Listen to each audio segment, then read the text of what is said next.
Hi, friends. Today's episode is sponsored by Covenant Eyes. Covenant Eyes is the industry leader in online accountability software. I've used Covenant Eyes personally for well over a decade, and we also use their service in our ministry.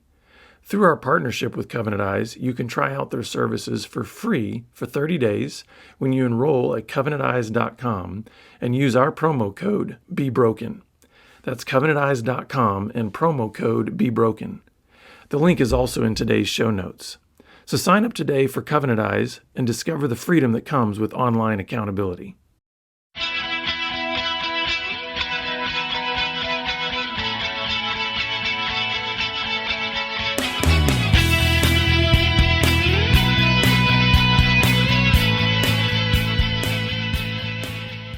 Good day, listeners and viewers. Welcome to this edition of the Pure Sex Radio program. We're glad to have you here with us. My name is Jonathan, and I have a new friend on the line with me. I've got Dr. James Reeves with me, and so James, welcome to the program. Thank you. Glad to be here. Yeah, so James, I'd love for our listeners to kind of get to know you because I got to meet you for the first time actually recently at the Sexual Integrity Leadership Summit, and I was so glad that you were able to come. But I'd love for our listeners to kind of hear a little bit of your background in ministry and your time with your church, City on a Hill, and then maybe how you got into this space of ministry, working specifically with sexual abuse. Mm-hmm.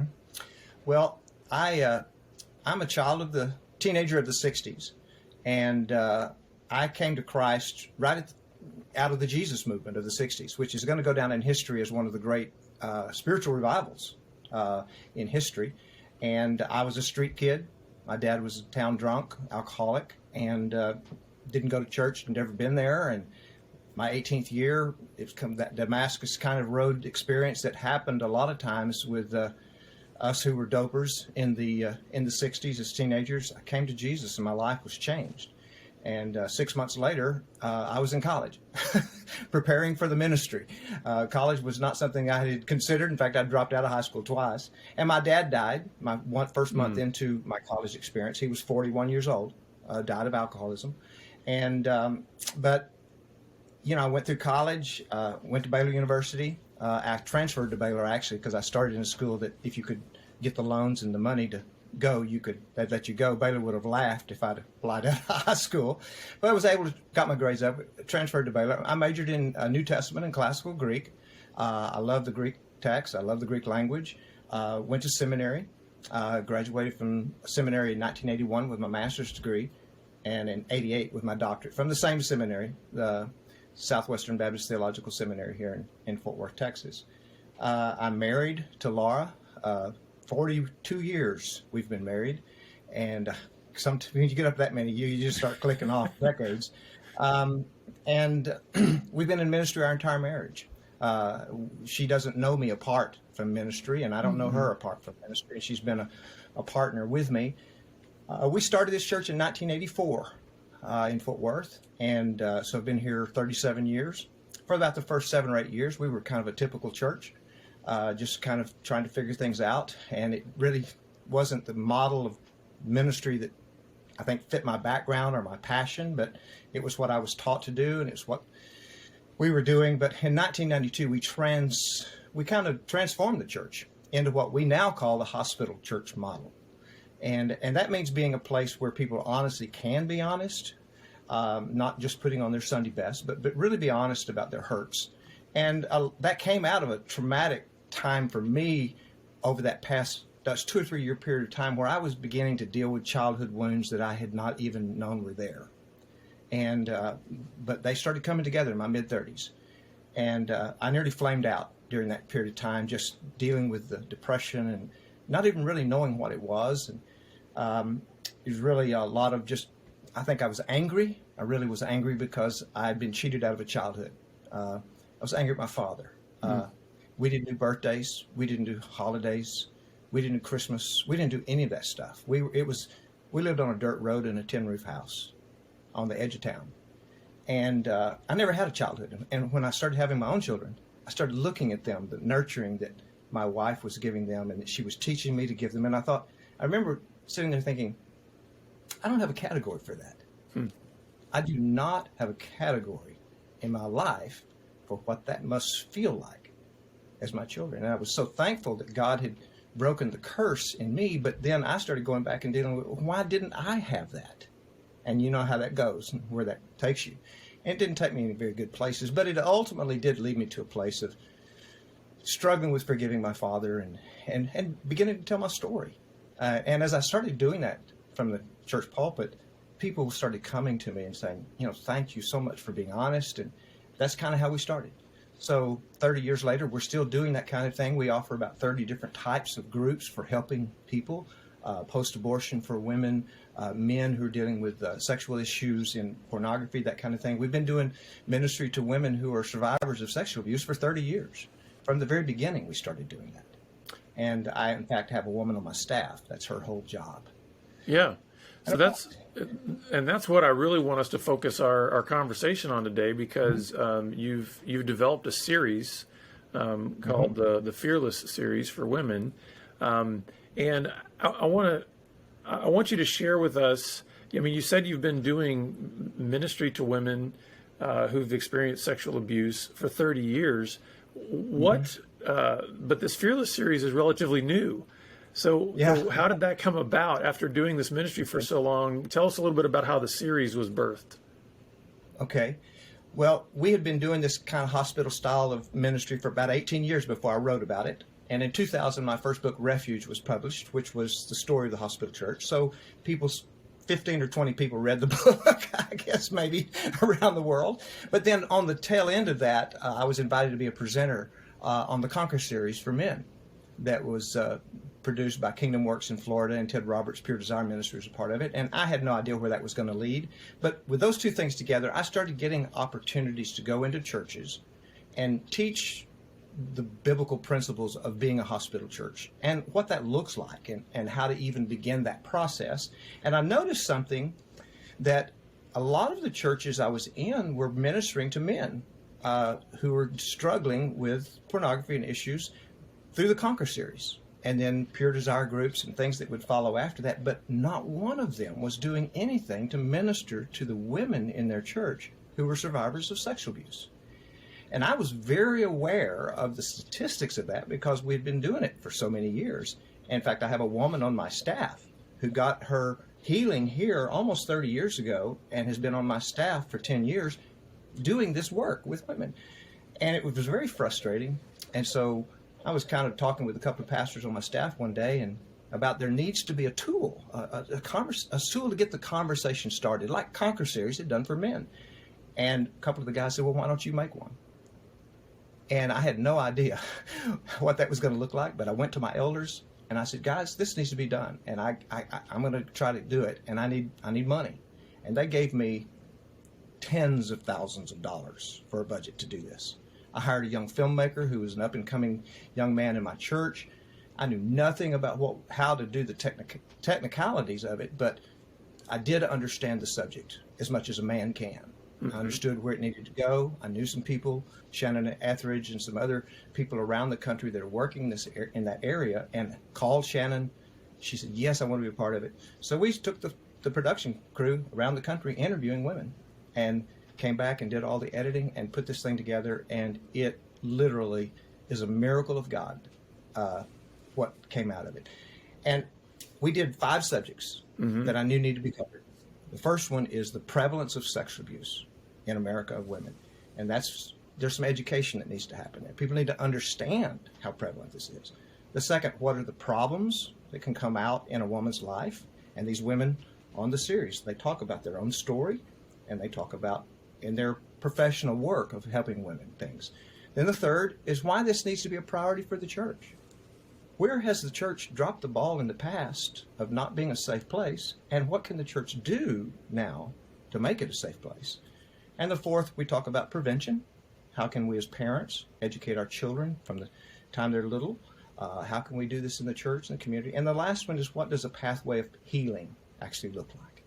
And it's a big door for a church to take this tool and say, this is for women, and we want women to understand, whether you have been abused in this way or not. This is for all women. So it's this kind of safe, big door for women to walk in through to get involved in the process. They don't have to admit, in other words, that they have been the victim of sexual abuse. It's just for all women. So it's about a 25-minute video followed by a 1-hour small group each week. And that's where the gold is. That's where the stories begin to come out. And that safe place with other women. And so this getting the conversation started. And then at the end of that 5 weeks, the women that have actually talked about their experience, maybe for the first time, then there's an opportunity to go on in a more lengthy process just for those who have talked about their abuse and now need to go into a deeper healing experience. So it's this big open door to make it safe to walk through, get that conversation started, and then carry those that actually need that work on in a further way. So we kind of designed it along that. I wrote a workbook for the follow-up, wrote a study guide to go along with the series for the small group discussion. And we're having some churches around the country that are beginning to use it. We field tested it here in our church, and it has some incredible things are beginning to happen. So let me ask the obvious question that I think would be one of the first questions that anyone, not just a woman, would ask about this, and that is, James, you're a man, and you're talking about female sexual abuse. How does that connect? What's your credibility? How do you talk into this? I think God has a sense of humor. Yeah. Actually, because I tell people all over, a woman should have done this. Now I have my wife working with me on it. Okay, so it wasn't just a dude, that was doing all this. She was helping me guide the process, and all the women who I interviewed, they schooled me. Yeah. So I just put the pieces together.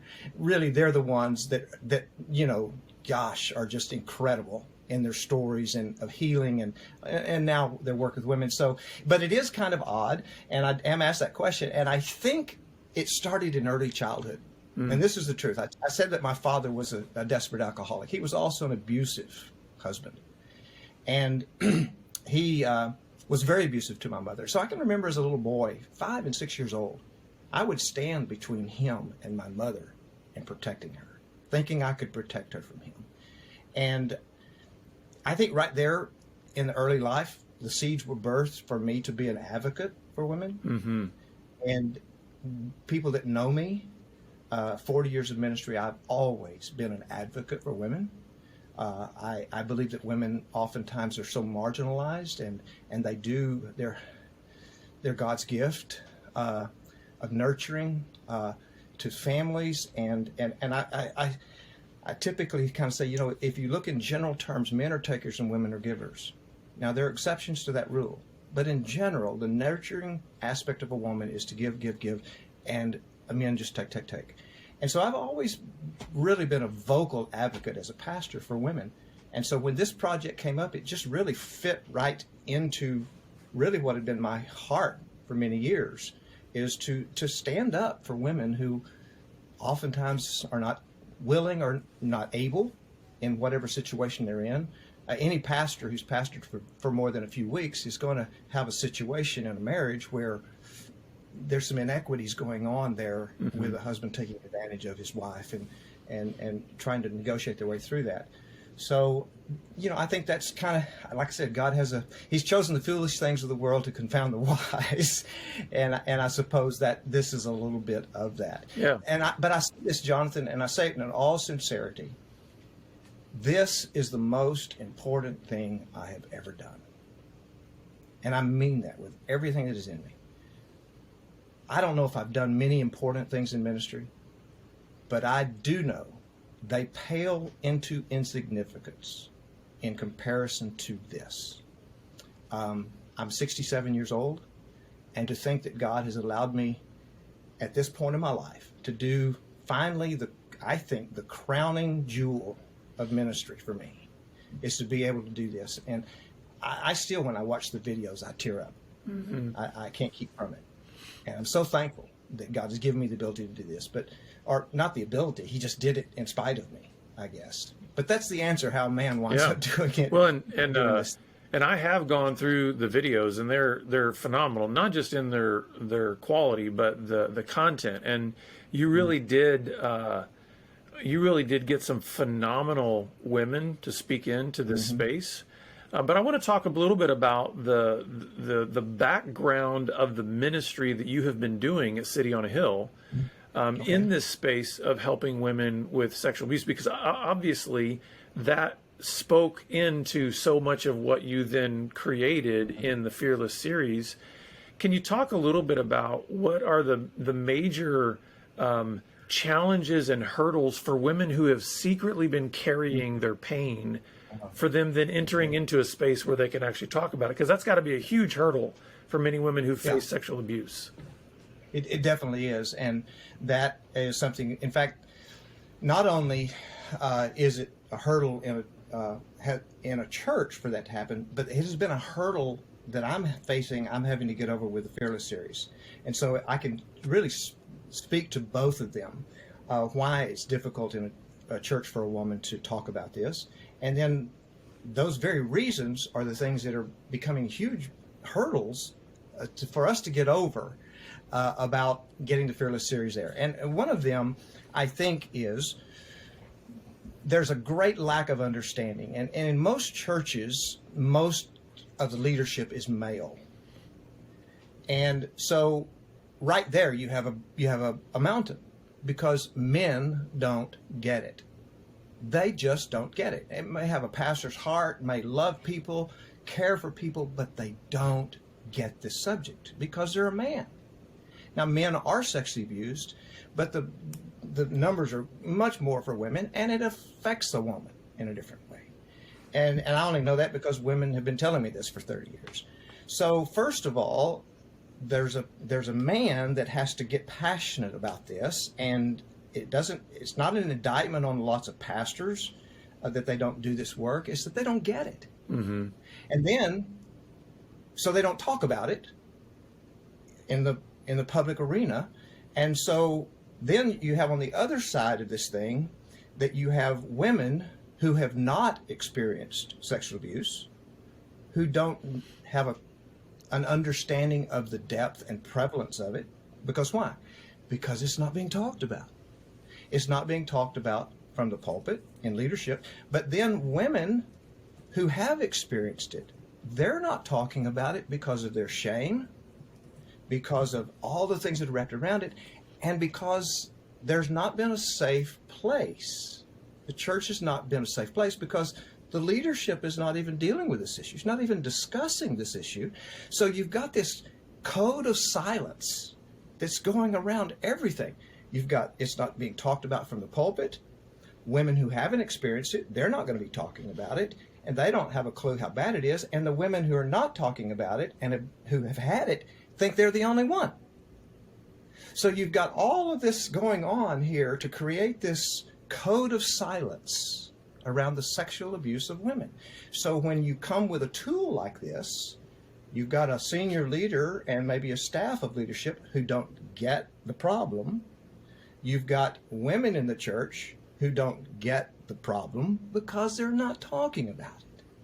But once the door is opened with a safe tool like this, the brave leaders that do this, then all of a sudden the conversation gets started and everybody goes, "Oh, my soul, I had no idea you had experienced this. Mm-hmm. I'm so sorry you experienced this." And women, because they tell us a minimum.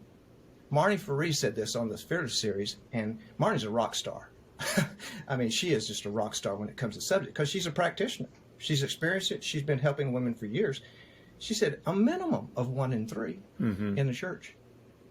If you go 1, 2, 3, 1, 2, 3, just go down the row of your church. 1, 2, 3. Every 3 stand up. That gives you a visual representation of the numbers of women in your church ministry that have experienced this, and the vast majority have never told anyone or gotten any help.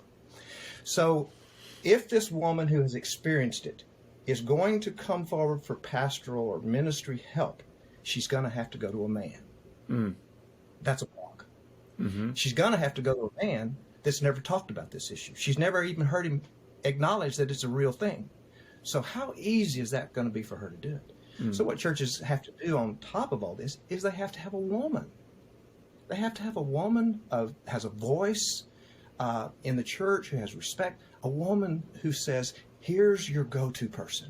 Ladies, you can go anonymously, privately, you can go to her.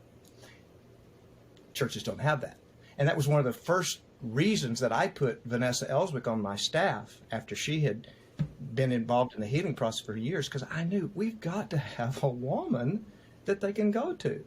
As much as we are a safe place in the church, I'm still a man. I'm still a dude. Mm-hmm. And as much as I talk about it, I'm still a guy. So I've got to have that woman. And she doesn't have to be on the professional staff, but she's got to be somebody that's given visibility. Mm-hmm. Got to talk about this. We've got to break this code of silence around this issue. Yeah. Now you mentioned the five areas of focus that you have in the series. Can you give us a little bit? I mean, you mentioned the 1 in 3, right?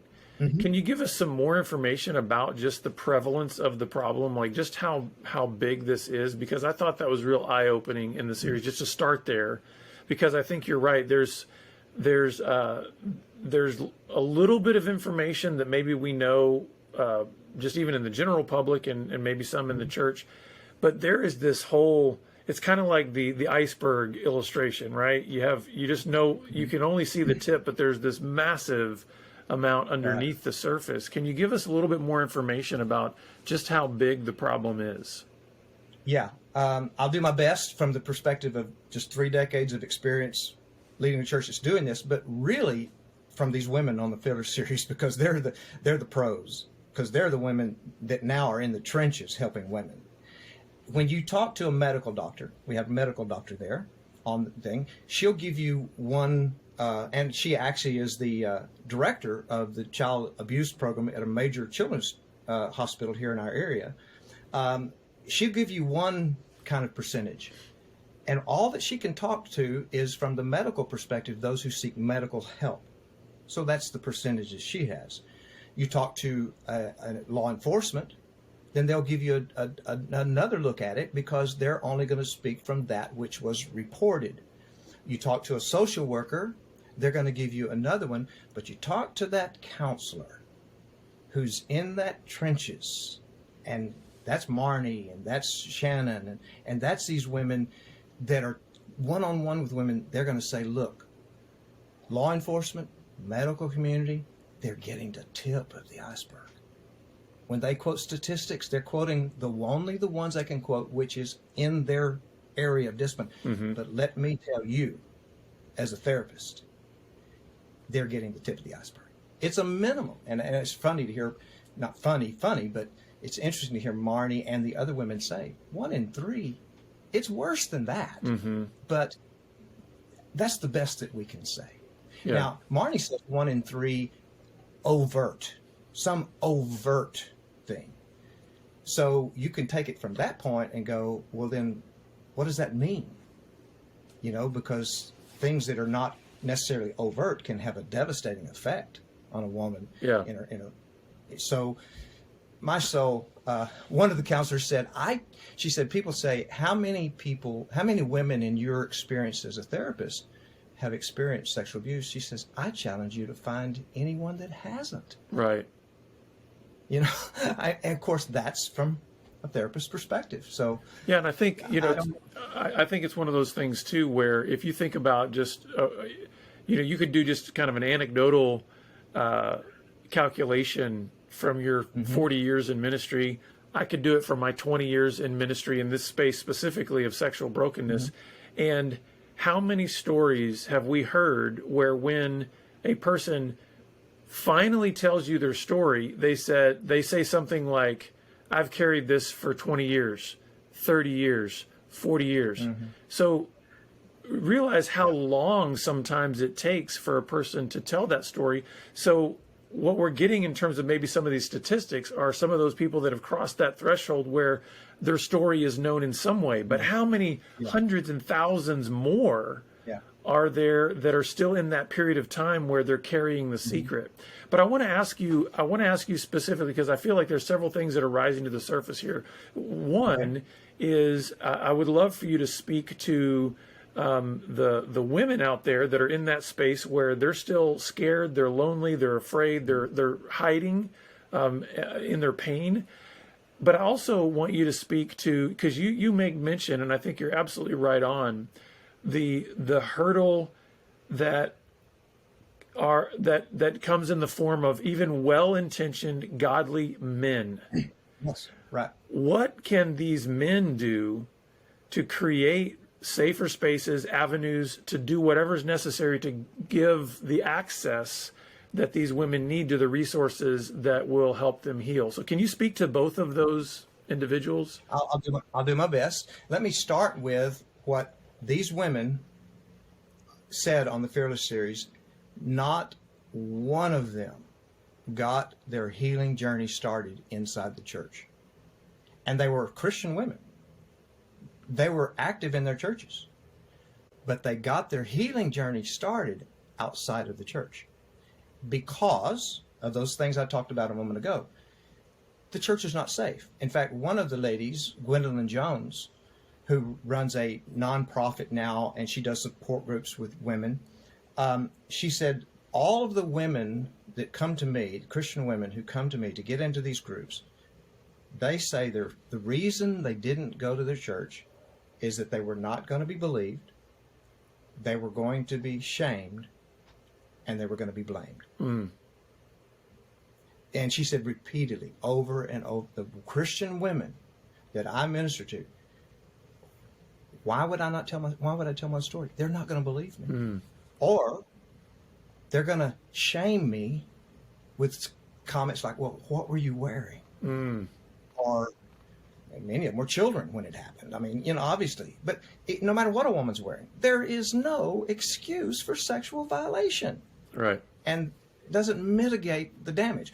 Or I'm not going to be believed, I'm going to be shamed, and I'm going to be blamed.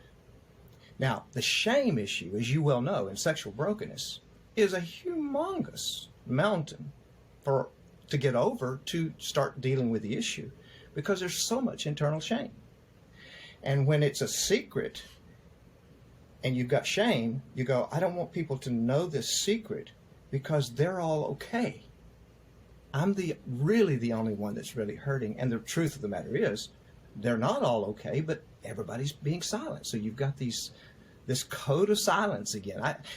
I keep coming back to that. I think that's the most difficult thing that we face in helping broken people, whether it's in men with pornography issues or whatever, is getting past this code of silence in the church so that women can go, okay, the church, the pastor is acknowledging this is an issue. Our culture is acknowledging it. They're talking about it all the time now with Me Too and all those things that are going on. There's a lot of problems with Me Too, but one of the things that happened is it got our culture bringing it out. Yet in the church, there's still this code of silence. We're not talking about it in the church. And then get a woman who is the point person and then have a strategy. The church has got to have a strategy. We think of strategically just about everything that we do. I know as a pastor, as a senior leader, we plan strategically how we're going to get God's word into people's lives. We think through. We have a strategy for that. I'm going to preach biblically. We're going to have classes. We're going to do discipleship. We're going to do mentoring. That's a strategy. We think strategically about how we're going to, get people serving. Where is the strategy for ministering to women who are survivors of sexual? There is one. There's none.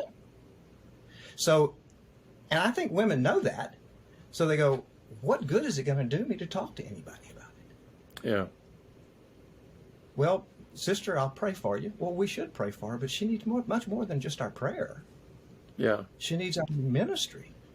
And I thank God for therapists. I thank God for Christian counselors out there. But sometimes people say that I'm kind of hear me and talk and they say, well, you're against counseling, aren't you? No, I'm not. I thank God for them. What I'm against is the church abdicating its God-given call to be a place of help, hope, and healing. Mm-hmm. In my church, we work hand in hand with the therapy community. They send people to us as a church because they know that they can only carry someone so far. They've got to get them into a community where they can feel safe with other women sharing their stories. And so we have therapists all over the Dallas-Fort Worth area that will send people to us. And then, of course, we recommend to therapy. We don't work in competition with the counseling community. We work in sync with them. And they say to us, I'm so thankful, for a Christian therapist anyway, I'm so thankful there's a church in the area that I can actually send people to. And I know that they're going to be taken care of. And, I think that's just an indictment on the church in America that every church, that can't be said of them. Yeah, and I think obviously there's a lot of work to be done to create the kinds of strategies to develop those kind of environments. But James, we've only got a couple minutes left, and I want to ask you one more question, and then how people can get access to the Fearless series. But like I said, I've gone through the series. I think it's phenomenal, and I really couldn't recommend it more. What are some obstacles that you're seeing to this series being adopted and embraced within churches and local communities? It's risky. Yeah. And I do think, I'll just give you an anecdotal story, okay? Because that's all I have to go on right now, because it was just released within the last 3 or 4 weeks. But before that, there were pastors in our community area in the Dallas-Fort Worth Metroplex. And how many thousands of churches are there? But someone in there, a woman in their church would talk to the pastor and say, I would really wish you'd look at this. And so the pastor would ask me, and I would send it to him.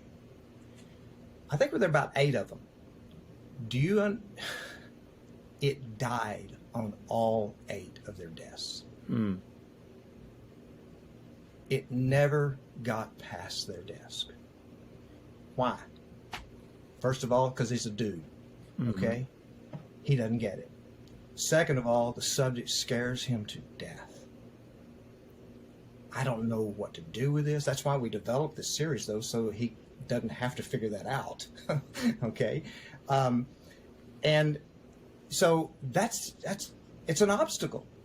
So, quite frankly, I'm going around pastors, and I just say that unapologetically. I love pastors. I've been one for 40 years. I love the church, but I figured out I got to go to women. And so where I'm targeting marketing, if you will, or whatever, is I'm seeking for women in the churches who have a voice in their Christian community. And I'm targeting them to get them to see this, passionate about it. And then they can go to the pastor because they have a voice and they can speak into his life and say, Pastor, we cannot accept no anymore. We have got to talk about this in the church. And say to him, because typically it is most often a him, you don't have to do this, Pastor. You can't do this. We don't expect you to. We just need your support. You pray for us. You turn us loose. We, the women of the church, will carry this banner because we're the only ones that can.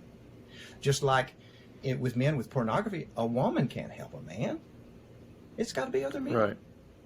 And in this same thing, a man, whether he's a pastor or not, can't help these women. Yeah. All he can do is give his support, and they'll take it. And they will. They will take it. They're just waiting for somebody to... When I first started our ministry, I had these grand ideas that I'm just going to be able to walk through the front door of every church, and they're going to want to, deal with this stuff. And then I realized all the front doors were open, but I recognized that basically there were men jumping out the windows. So I started going all the guys that were jumping out the windows, and say, let's help them. And then abandon ship. Yeah, exactly. So I think you're doing a similar kind of thing of realizing, hey, where are the women that are jumping out the windows that we can say, hey, you know what, we can help. So where can these women go to learn more about the Fearless series? Okay, we have a website. It's FS and then the number 4 women.com. Fearless series FS4women.com. And the way we've set this up, it's streamed from our website.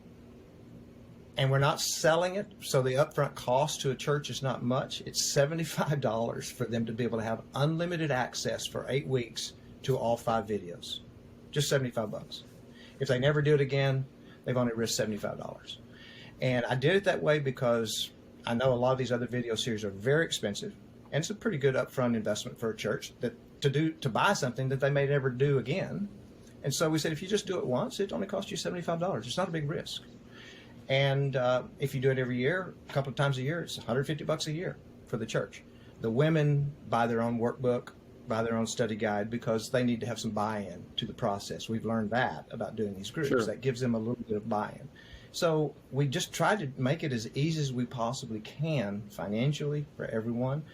And I've dedicated the rest of my life to this. I have resigned my senior pastor position in my church 6 weeks ago. I did.